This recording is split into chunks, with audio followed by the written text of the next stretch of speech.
Hi, everybody. Welcome back into the studio. I'm Stephen Levine from NASCAR Illustrated. I'm here with Sporting News NASCAR writer Bob Pockrass to preview this weekend's race at Watkins Glen International, the second of the two road courses on the circuit. This one a little bit different than Sonoma.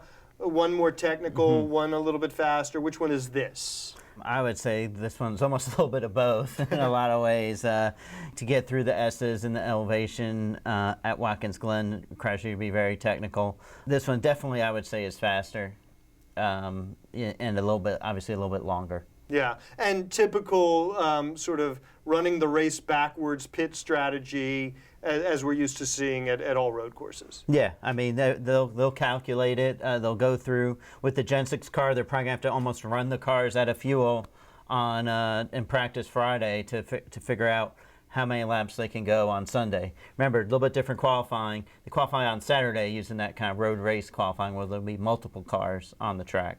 Right, and basically you want to be the first car to take your final pit stop, is basically how it works, yeah? I mean, depending on how much, you know, I can't imagine tire wear is going to be a huge issue. So, yeah, I would say so. You want to be the one out front after the cycle of final pit stop. So if you have a really fast car, maybe you continue to stay out. Then again, you're probably just going to set your strategy and stick with it.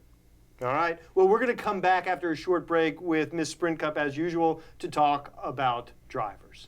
All right, everybody, as promised, we have returned with Kim Coon, Miss Sprint Cup, to talk drivers at Watkins Glen International. But first, we have to go over the standings because for the second week in a row, Miss Sprint Cup has been the highest finisher among the three of us. Yes. Not quite back in the lead yet, but you have closed it to the point where you are third with 35 points.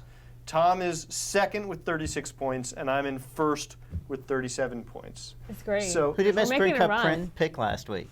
Miss Sprint Cup picked last week Jeff Gordon. Oh, because I was pretending to be you, and I picked Dale Jr. Which was a nice pick. He was top five. Got me second. Yeah. And Tom's pick was Jimmy Johnson, which looked like it would have been a good pick, but he lost that right front. I like this. We're gearing up. Like you're gearing up close it, like for the chase. Yeah, that's what I'm saying. We're like the maybe like the Tony Stewart or the Jeff Gordon. We're not the Tony Stewart anymore. Not anymore, but I mean Tony Stewart 2011 season. There you go. Gunned it right when he needed to. There you go. All right, so let's talk Watkins Glen International. Of course, Tony Stewart would have been one of the favorites, but he's now out of the picture. So who do you like?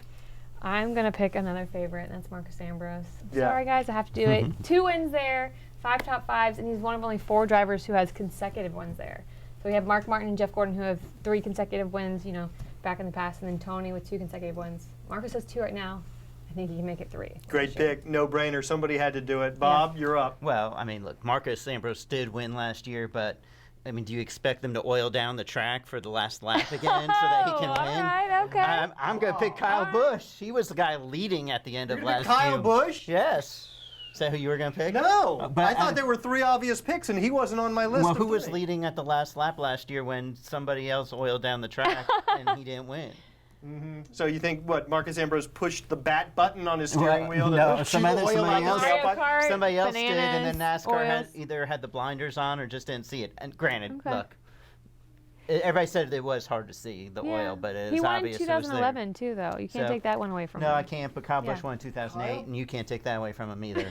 You can't take that away from me. Kyle Busch is a good pick. He was not on my radar. I figured the 3 most obvious picks were Marcus Ambrose, Juan Pablo Montoya, and Jeff Gordon. I would have thrown Kurt Busch in there too, though, honestly. Okay. Maybe not an obvious, but I'm going to go with Jeff Gordon. Okay. Right, he's got 4 wins there, second only to Tony Stewart's 5. And yes, it's been a while, and he is not the he is not the sort of road course stalwart that he once was compared to the rest of the field. But he's been running well lately in general. He really had his car under him at Pocono, and so I'm going to go with Jeff Gordon to get back on that road course mojo at Watkins Glen. I think they're all solid picks. All right, just to review. Kyle Busch. Bob, for Tom. You want to say something about my Jeff Gordon? No, I'm not going to say anything about restarts. I'm not going to say anything about restarts. Okay. All right. Okay. Kyle Busch, Marcus Ambrose, Jeff Gordon. We'll check back in next week.